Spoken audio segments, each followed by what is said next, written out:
Well, hello, my friends. Welcome back to Breakfast with Sergio. In today's episode, I'm having a conversation with Marine Costello. She's Communications Officer for Parker Harris and also an Instagrammer sharing the history of art with the world.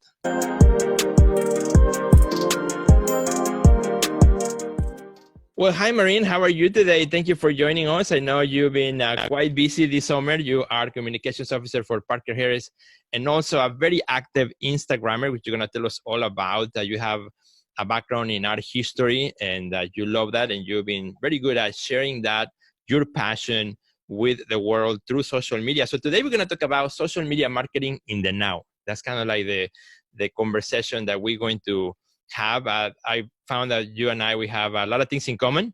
We love art, of course. We love working with artists, helping artists. We also love art history and social media and marketing. So, there's a lot of common ground that I think is going to give us a really nice ground for conversation. So before we kind of chat into, the specific topic of social media marketing in the now, tell us a little bit about where you are now. Okay, well, hi, Sergio and friends. So my name is Marine. I am, as you said, the Communications Officer for Parker Harris. So this morning I've been handling social media, press, and marketing for a bunch of art competitions. We also organize art exhibitions and we mentor artists, which has been amazing because, I really get to accompany creatives on what they're doing on social media. Very good. Awesome. And how long have you been doing that?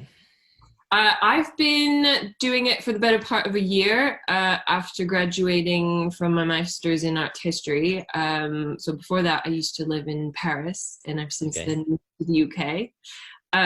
It's been an interesting time to move internationally for sure. And before that, I created, as you mentioned, Art Featured in History of Art Daily, where I share my passion for art with roughly 150,000 followers. And I'm really passionate about making art accessible. Let's talk a little bit about, social media marketing in the now, particularly pandemic time. It's something that I think as the world closed down, I think we all ran into the one thing that we all had access to right away, which was our phones, social media, to interact, to connect. People began to have more interactions, more conversations, doing Zoom meetings and social media, live videos and live interviews, which I did a bunch of them too when I was in lockdown. So all these things have really come to become now more important, I think, in the artist's life than ever before. So tell me a little bit about, in your perspective, how, now social media has changed in the way we use it as artists or we use it as a tool. No, absolutely.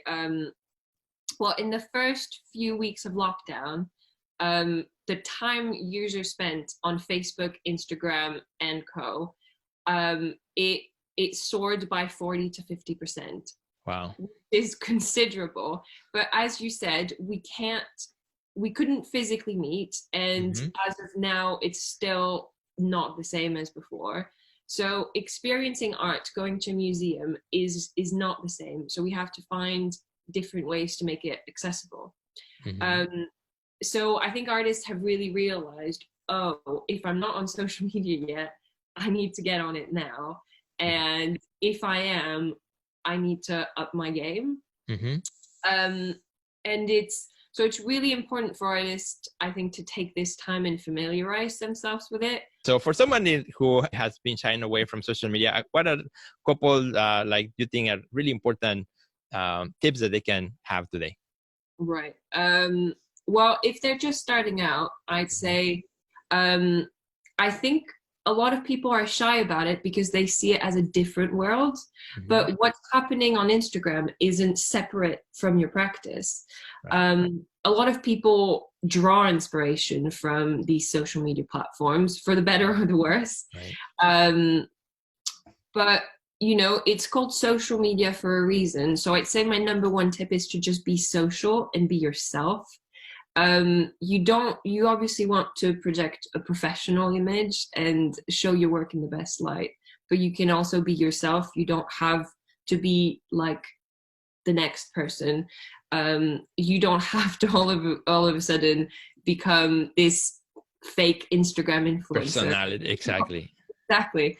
I'd say also, if you're starting out, you can play around with different platforms and get comfortable with them. I'd rather have an artist say, listen, I can reasonably only do Instagram and Facebook and at that, rather than have also a Twitter and a Pinterest and what have you, and then not keep those updated regularly. Right. Because if your page isn't updated, it's probably that you're really busy, but it's actually sending people the message that you've got nothing to say. Right. So I'd rather you have, you go, okay, I'm going to try out Instagram and then, figure it out from there, rather than overwhelm yourself. Right. And right. be on all these platforms. Yeah, and it's kind of like the idea of focus, right? Like it's better to be really good at one platform that, kind of mediocre at all of them, right? Like you said, so kind of get to know. And I always say that there's a difference between being on a platform and actually mastering it, right? So if you focus on one, for example, or two that are your top, then you can really master the tools and the techniques because you're putting more attention to it. Pretty much whatever you put your time into, it grows. Whatever you don't put time into, it dies away. Very true. So let's talk a little bit about now. How about 2 pro tips for those of our friends who are on it, who are good at it, but maybe on focusing on Instagram, since that's one of the platforms that you use a lot for your art history as well. Yes, absolutely. Well, for Instagram, I'd say a really important thing for me that a lot of artists, even if they've been on the platform a lot, don't do is post it only if it's relevant to your art. So, I see a lot of people that will post personal content or political content or things that have nothing to do with their art. And, you really want to keep in mind your strategic goals. Is it to grow an audience of collectors? Is it to meet gallerists? Is it to network with other artists? So keeping those goals in mind, you really want to share with the world what you want them to see, and that's your art. So I'd say create a separate personal account where you can post all your political opinions, Right. you can post all the pictures of your dogs, because I love pictures of dogs, don't get me wrong. Right. But you want to keep the two separate if it doesn't feed into your art, right? Absolutely. If your art is political, then feel free to share your political opinions. But if you're sharing beautiful, peaceful landscapes, then I'm not sure it's the place to post about the latest election. Right. I totally agree on that. And that's why my dog has his own page. Create it. What we'll take away from today is to create a page for your dog. Right. The only time you might see my dog is if it shows up while I'm working in the studio and walks through, and I take a picture. And I think that people kind of like that because it kind of gives you a real scenario of what's happening in your life. You're not faking it, or Yes. but it's within the context of your artist life and your creative pursuit, as you mentioned. Yeah. No, absolutely. I think pictures in your studio or with a piece of your work are great, especially from a sort of mathematical point of view, because if you show your face in a picture, it will get twice the amount of engagement. And you've probably noticed this because it creates this connection with your audience. So, it doesn't mean to not be yourself, but you want to keep your post relevant to what you want to be sharing with the world and what you want them to take away. Absolutely. No, I think that's a great tip, a pro tip, and maybe a pro tip also on Instagram stories. I think a lot of our friends are using or beginning to use Instagram stories. I always tell you gotta have a story always going, even if you don't have time, you can always find an early post and just share it to your story. So at least there's always a story so that your bubble continues to pop up in your followers, right? So what is maybe one of your favorite features on Instagram stories that you enjoy the most? Well, I really like it when artists use Instagram stories to give me deeper insights into their work. Great. So as we were just saying, there's things that you want to keep away from your feed. But, if the dog shows up in the studio, then by all means, post a little 10-second Instagram story. Right. You can also, if you're a bit shy and you don't want to post a full length IGTV video, minutes, you can post little talking head moments where, you grab your phone and you go, hey friends, I've just finished this. The paint isn't dry yet. This is what it's about. It can allow you to get candid with your audience and create that connection. And then if you're a bit shy, in 24 hours, it'll disappear from your feeds. So exactly. I love that. And especially because you don't have to overthink it. Sometimes artists, we overthink too much, the post. And it makes sense if you're doing, a post for your feed where it's going to stay there on a more permanent basis. But if something's going to be gone in 24 hours, you don't have to wait for the perfect lighting or the perfect everything, the perfect hair or makeup or whatnot. It's more an immediacy that gives the follower, as you say, a direct kind of window into the artist's life. And I think for many non-artists or people who are not really in the art world, right, they are really interested on how is art made and how artists work. And I think that gives us as an artist an opportunity to kind of like bring people into our studio, into our creative process, and give them an insight. And from that experience, sometimes they may become collectors, so they may want to have what you are creating because of that, sense of closeness that you are creating. Oh, absolutely. I think it's important. I mean, we've talked about this. I think it's important to make art accessible. Mm-hmm.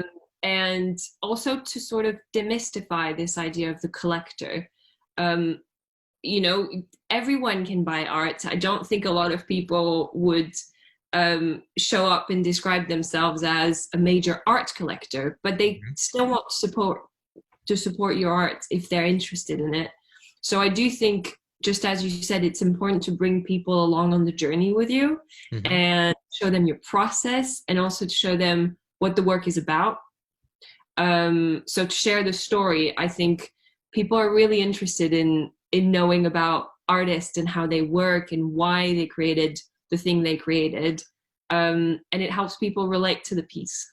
So, Marine, where can our friends find you, particularly your pages related to the history of art on Instagram? If you can share a little bit where we can find you, that'd be awesome. Okay. Well, if you're interested in art history, you can find me at History of Art Daily across all platforms. You can also find me at Art Featured for contemporary art. And you can follow Parker Harris. So it's Parker Harris Co. On Instagram, Facebook, and Twitter for tips for artists, for art opportunities, and great exhibitions in the UK and internationally. Awesome. Well, Marine, you've been so good. Thank you so much for being here with us, for joining your expertise, your knowledge. We'll be making sure that we follow you on all social medias as well, and our friends as well. And if you enjoyed today's episode, do us a favor and share it with all your friends. Don't keep these tips only for you.